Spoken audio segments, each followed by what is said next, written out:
Andrew, obviously, just how emotional of a loss was that for you guys? And obviously, nip and tuck until the end.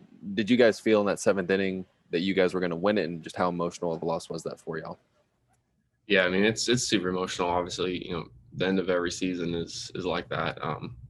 But also, knowing that a lot of guys, probably aren't going to be here next year. That's emotional too. I mean, there's a lot of guys that probably might be a while till we see them again, and that's always tough, especially when we've been around each other so long, pretty much nonstop for these last 4 or 5 months, and so that's definitely the hardest part. But yes, back to seventh inning. That was kind of unfortunate what happened there with Joe hit that shot right back at the pitcher, and I mean just a crazy play, something that you don't see very often, and we definitely thought we had the momentum there, and we were going to get a couple runs, and it just didn't work out that way. It's baseball. Dick Cox. How frustrating is it for you to be in the position like you were earlier in the year to get the big hit and the ball just not, find a way to get through or to get that hit in a key situation? Yeah, it's frustrating.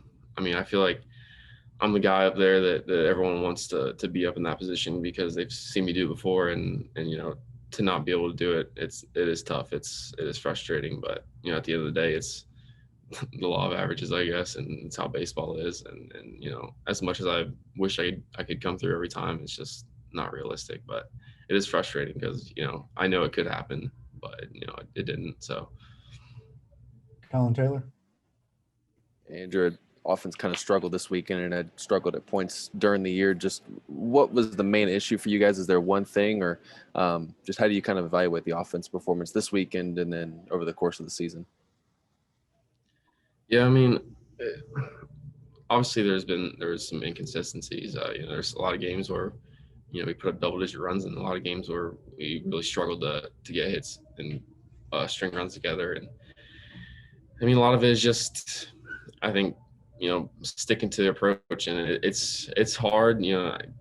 I know myself. It's coming from my experience this year. It's really hard over 56 game, 60 game season or whatever to to consistently do the same thing every day, every day, every day. It's difficult, and that's why it's such a mental game.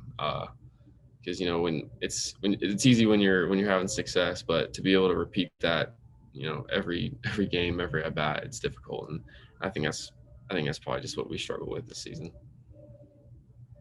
Last question goes to Dick Cox. What positives can you take from this weekend's experience of getting back in the playoffs, hosting a playoff game, and again, getting to play in front of the big crowds again? Yeah, it was great. I mean, it was again. This is my third season here, and that was my first taste of playoff baseball, and it was great. It was a great atmosphere, especially last night in our first game. I mean, it was awesome seeing literally every every seat packed, especially when the grandstands are full. That's how you know it's packed, and it was awesome seeing that. And it's unfortunate that we couldn't give the fans what they wanted, but it was still nonetheless it was a great atmosphere, and some of the most fun games I ever played here. I apologize. Last question will go to Cam Gaskins. Appreciate it, Steve. Andrew, I know it's still kind of fresh on your mind right now, but when you look back at this season, what's going to be the thing that you remember the most about this team and what you guys were able to accomplish this year? Yeah, just our ability to overcome a deficit and kind of beat the odds. We had so many memorable comeback games, and you think of like some of the Clemson games and the Florida one, and I'm sure there's a handful of others where we were down late and just found something in us to light a spark and that allowed us to come back and I don't know how to explain it. I don't know what it was exactly, but it was incredible how that would happen sometimes, and some of the walk-off hits and the late rallies, like that was probably some of the most exciting parts of the season, and things that I'll look back on and remember the most, and they'll give me the best feeling about what we did this season for sure.